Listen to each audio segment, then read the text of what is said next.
বিরুদ্ধে যেতে পারবো না। মাশরাফি এই কথা বলেছেন। একটা নিউজ নিয়ে আসলে অনেক অনেক আলোচনা হচ্ছে। গতকাল সন্ধ্যার পর থেকে সেই নিউজটা বিদ্যুতের গতিতে সব জায়গায় ছড়িয়ে পড়েছে এবং সেই নিউজ ছড়িয়ে পড়ার পর কালবেলা যে নিউজটা করেছে নাজমুস সাকিব, স্নেহের ছোট ভাই, তিনি রিপোর্টার ছিলেন, নড়াইলে গেছে কালবেলার প্রতিনিধি, এবং কালবেলার সেই রিপোর্টের উপজীব্য হচ্ছে মাশরাফি বিন মুর্তজা, বাংলাদেশ ক্রিকেট দলের সাবেক ক্যাপ্টেন। বাংলাদেশের ক্রিকেটের আবেগের অপর নাম যদি বলেন, অনেকের কাছেই সেটা মাশরাফি, কিংবদন্তি মাশরাফি।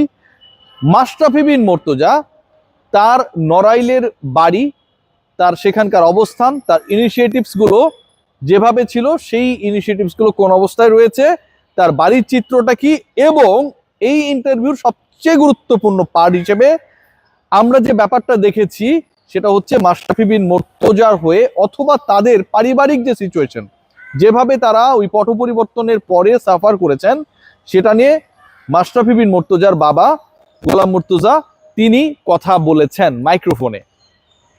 আলোচনাটা হয়েছে এই বক্তব্য বা মাইক্রোফোনে দেয়া যে আনুষ্ঠানিক সাক্ষাৎকার সেটার পরবর্তী সময়ে। যেই কার্ডটা ভাইরাল হয়েছে ফটো কার্ডের যুগে, সেই কার্ডে সব জায়গায় ইনক্লুডিং মি যেই নিউজটা গেছে সেটা হচ্ছে মাশরাফি বিন মুর্তজা, প্রত্যেক প্রাণীকে মৃত্যুর স্বাদ নিতে হবে, তিনি মৃত্যুর পরেও যেন তাকে নড়াইলে নিয়ে যাওয়া না হয় এরকম একটা ওয়াদা বা কমিটমেন্ট নেওয়ার চেষ্টা করেছেন তার কাছের মানুষদের কাছ থেকে। মুহূর্তে সেটা ভাইরাল হয়ে যায়, কারণ নড়াইলের জন্য আপনি পলিটিক্স অন্য জায়গায় রেখে যদি আমরা একটু আলোচনা করি, Mashrafe Bin Mortaza he did a lot during the covid time. Mashrafe Bin Mortaza কোভিডের বাইরে নড়াইল এক্সপ্রেস ফাউন্ডেশন করেছিলেন, সেখানে জিমনেশিয়াম করেছিলেন।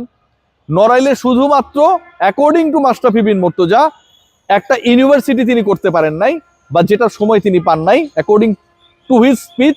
বাকি সব কিছুই পসিবল, যা যা সম্ভব সবকিছু তিনি করেছিলেন, এবং সেই তিনি এবং তার পরিবারের উপরে যেভাবে নড়াইলের মানুষরা আঘাত করেছিল সেটা তাকে হার্ট করেছিল, কষ্ট পেয়েছেন, সেই কথা তিনি বলেছেন।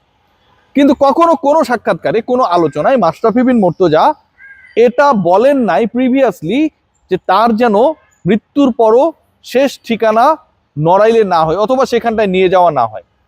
যখন তার বাবা এই বক্তব্যটা দিলেন কালবেলায়, তার পরবর্তী সময়ে আসলে সবাই এই ব্যাপারটাকে পিক করেছে, এবং পিক করা খুব স্বাভাবিক, কারণ পুরো বাংলাদেশের মাশরাফি আর নড়াইলের মাশরাফির মধ্যে পার্থক্য রয়েছে। পুরো বাংলাদেশের একজন কিংবদন্তি ক্রিকেটার মাশরাফি আর নড়াইলের সন্তান মাশরাফির মধ্যে পার্থক্য রয়েছে। পুরো বাংলাদেশের পলিটিক্সের সাথে নড়াইলের পলিটিশিয়ান মাশরাফি বিন মুর্তজা ওই সময়টায় যে কাজগুলো করেছেন সেটারও বোধ করি কিছুটা হলেও পার্থক্য রয়েছে। সো এই পার্থক্যটা রয়েছে, এবং সেই পার্থক্যের জায়গাটা অনেকাংশেই, অধিকাংশই ইতিবাচক। যে মাশরাফি বিন মুর্তজা তিনি অনেক কিছু করার চেষ্টা করেছেন, অনেক বিষয় নিয়ে প্রশ্ন রয়েছে, তার পলিটিক্সের আদর্শিক জায়গা নিয়ে প্রশ্ন রয়েছে, সেই প্রশ্ন থাকাটা অস্বাভাবিক না, খুবই স্বাভাবিক, এবং সেটাকে আমি অ্যাকসেপ্ট করি। কিন্তু মাশরাফির ভালো কাজগুলো, ভালো কিছু কিছু কাজ যে কাজগুলো তিনি করেছেন সেই কাজগুলো প্রশ্নাতীত। সো এত ভালো কাজ করা একজন মানুষ, সাধারণ পলিটিশিয়ানের যে ক্যারেক্টার, সেই ক্যারেক্টারের বাইরে গিয়ে তার যে কনস্টিটিউয়েন্সি সেখানটায় গিয়ে তিনি যে পজিটিভ কাজ করার চেষ্টা করেছিলেন, সেই কাজগুলো করা মাশরাফি বিন মুর্তজার। যখন ঘরবাড়ি জ্বালিয়ে দেওয়া হয়, তার পদকগুলোকে ছুঁড়ে ফেলা হয়, চুরি হয়ে যায়, যখন মাশরাফি বিন মুর্তজা নড়াইল এক্সপ্রেস ফাউন্ডেশনের যে অবকাঠামোটা তৈরি করেছিলেন সেটাকে ক্ষতিগ্রস্ত করা হয়, যিনি এটা করেছেন তার জন্য এটা আঘাত। অবশ্যই আপনার আমার জন্য একরকম, তার জন্য আরেক রকম। মাশরাফি তার শেষ ঠিকানা মৃত্যুর পরে নড়াইলে যেতে চান না, এই বক্তব্যটা যখন ভাইরাল হয়, তখন এই যে প্রিভিয়াস কথাগুলো বললাম সেটার সাথে এটা মিলে যায় যে সত্যি এরকম ভাবে যদি কেউ আঘাতপ্রাপ্ত হয়, অথবা তার সংসদীয় আসনের লোকজন দ্বারা যদি কেউ আঘাতপ্রাপ্ত হয়, তার মনের মধ্যে এরকম একটা চিন্তা, আবেগ ভর করাটা খুব স্বাভাবিক। মাশরাফি বিন মুর্তজা বলেছেন যে আমার বাড়ি যারা ভেঙেছে, যারা লুটপাট করেছে, যারা আগুন দিয়েছে, এই মানুষগুলোর ব্যাপারে আমার কোনো অভিযোগ নেই। এই মানুষগুলোর ব্যাপারে বর্তমান সরকার কিংবা অন্য কখনো কোনো সরকার আসলেও আমি অভিযোগ করব না। মাশরাফি বিন মুর্তজা বলেছেন কেন করব না, কারণ এই মানুষগুলোকে আমি ভালোবাসি। যে মানুষগুলো এগুলো করেছেন তারা তো যশোর থেকে, মাগুরা থেকে এসে আমার বাড়ি ভাঙেন নাই, নড়াইলের মানুষই করেছেন, সেটা নিয়ে আমার কষ্ট রয়েছে, কিন্তু আমি কখনো নড়াইলের মানুষের বিরুদ্ধে যেতে পারবো না। মাশরাফি এই কথা বলেছেন। সো মাশরাফি যখন এরকম একটা কথা বলেন, তখন এই মাশরাফির আবেগ, নড়াইলের মানুষের প্রতি তার নিবেদন, পলিটিক্স ভুলে যান, সেটা খুব সহজভাবেই সামনে চলে আসে। সো সেই মাশরাফিকে নিয়ে যদি এই আলোচনাটা হয়, তার বাবা যদি বলেন যে মাশরাফি চান না তার লাশও নড়াইলে যাক, এটা খুব ভ্যালিড পয়েন্ট ক্রিয়েট করে। বাট এর পরবর্তী সময় আমরা পুরো নিউজটার ব্যাপারে নতুন কিছু ডাইমেনশন পেয়েছি। ডাইমেনশনটা কোন জায়গাটা পেয়েছি?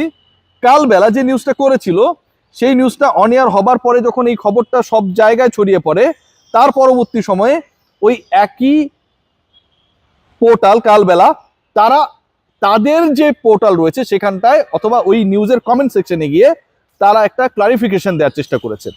ক্লারিফিকেশনটা কি যদি একটু পড়ে শুনে আপনাদের বুঝতে সুবিধা হবে।